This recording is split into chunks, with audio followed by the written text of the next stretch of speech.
Right now, the time has moved on to 6 minutes on the downside of 7 o'clock, and it's now time for the big story. And by now, you must have known or heard that we had 2 earthquakes striking Jamaica yesterday.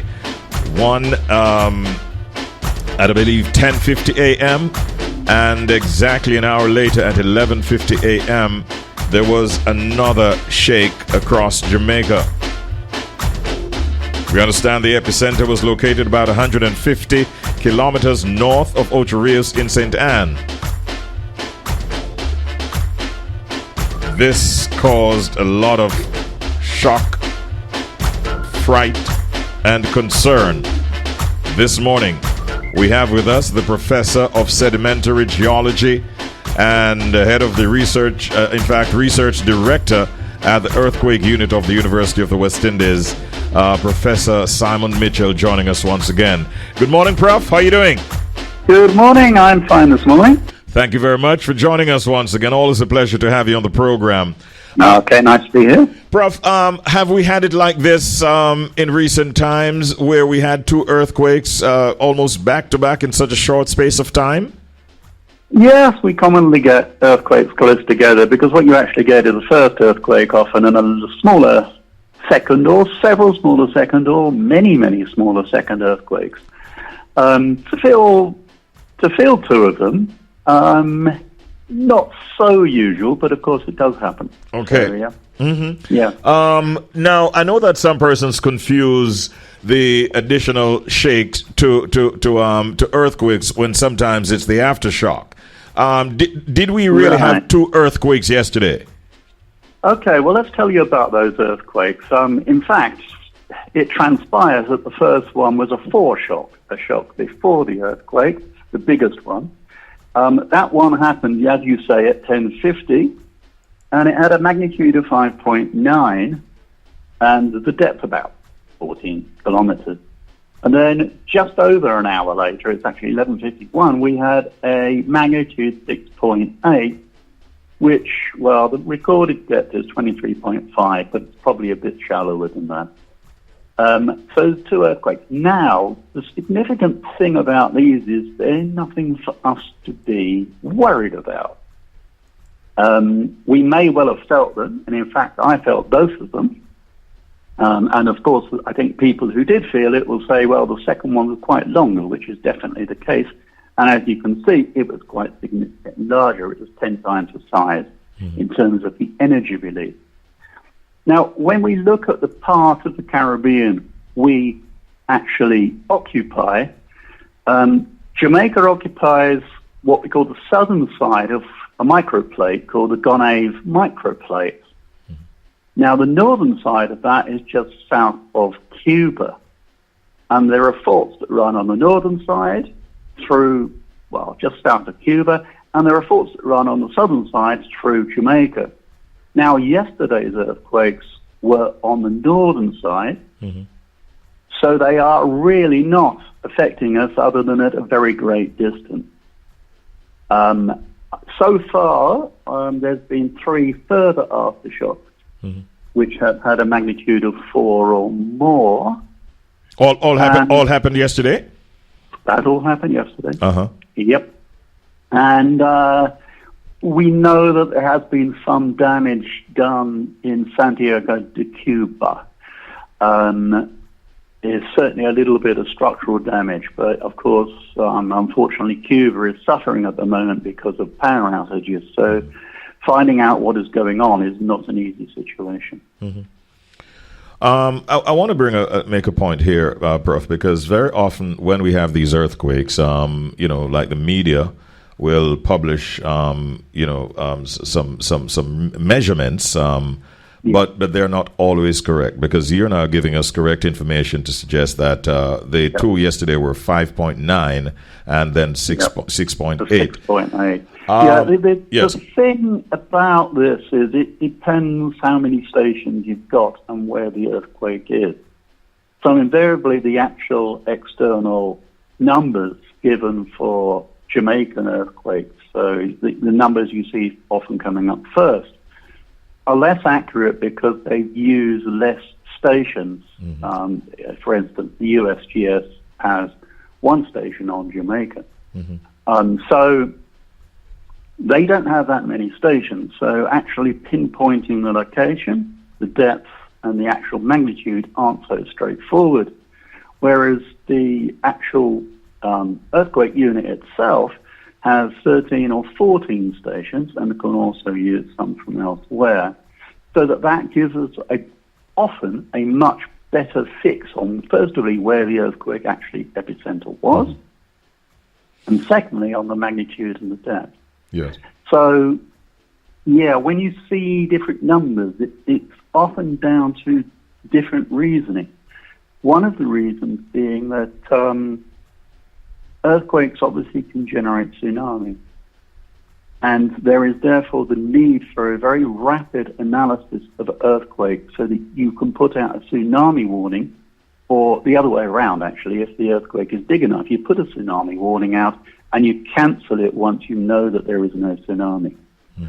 So one of the reasons why these are put out very, very quickly and very early is because of the tsunami risk. Okay. Now, within what time frame after, say, a major earthquake, can we expect like a tsunami would take place? And would it be like the following day or following? It depends where the earthquake actually occurs. So, if a large earthquake occurred in Jamaica and it caused an underwater landslide, which is the most likely scenario for the generation of a tsunami close to Jamaica, you'd be talking about minutes, 10 minutes maybe at the most. And therefore, if you feel a very, very strong earthquake and you are actually on the coastline, on the beach, you need to move away. Now, if the earthquake is further away or the actual trigger for the tsunami is further away, it can take half an hour, it can take an hour, it can take several hours. So, for instance, if it was something that was generated in the Lesser Antilles from one of the volcanoes, it might take an hour for it to reach it. Wow. As it is now, we are out of the woods as it relates to a tsunami. Yes, I am less concerned about this than I have been concerned about a lot of previous earthquakes. All right. Thank you for that. All right. Now, Prof, what is the likelihood of continued aftershocks, and how long might they last after these two earthquakes? They usually go on for maybe a month to 2 months. They can go on almost for a year or even a bit longer. We'll just be monitoring it to see. It's interesting to note that the aftershocks are not the foreshock, main shock, and aftershocks are all migrating towards the west, which is very typical of earthquakes that happen on both this fault, which is called the Orient Fault, and also on our fault, the Plantain Garden on Enriquara Fault zone.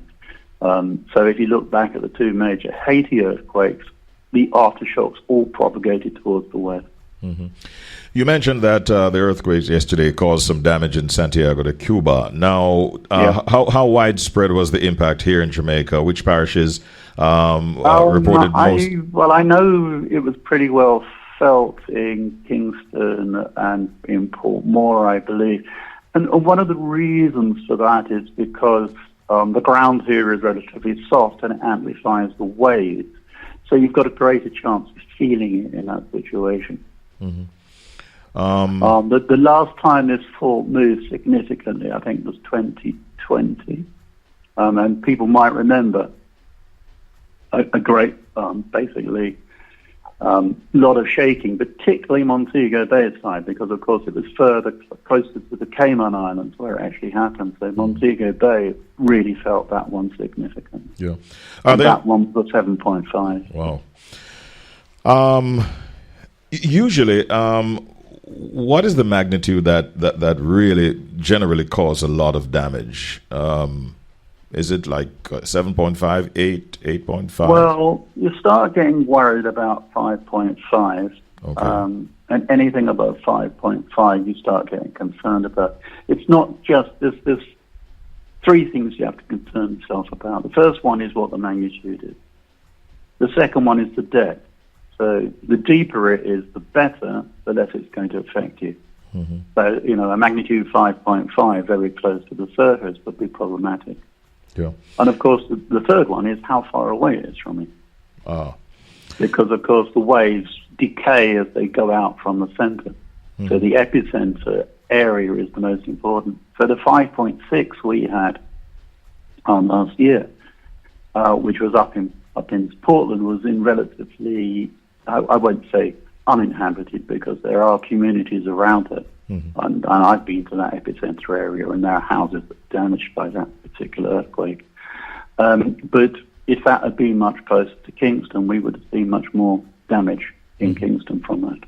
I tell you, yesterday, the first one, I felt the shake. The second one, for a few seconds, Prof, it felt like I was floating on a boat on the on the sea for a few seconds. I mean, it really was quite concerning. But let's now turn our attention to emergency protocols. Were those activated in any way yesterday? I don't think they would be, no, because once you know it's actually a long way away, you don't have to worry about it. It's on a different fault line, so we're not going to see the damage. I mean, if you think about it, we are about 200 kilometers away from the epicenter. Yes. Let's now talk also about, safety precautions and guidelines for the public to follow going forward. Yes, you really need to plan ahead of time. So in other words, if an earthquake is going to happen, and we've just been talking about a lot of landslides and things like that, and people being inconvenienced because roads are blocked, or in fact cut off because roads are blocked and things like this. Now, if you get a big earthquake, of course, it's going to do the same sort of thing. You're going to get a lot of landslides, and they're going to make travel difficult, as well as you might get roads destroyed, making actual transportation in between cities and within cities not very easy.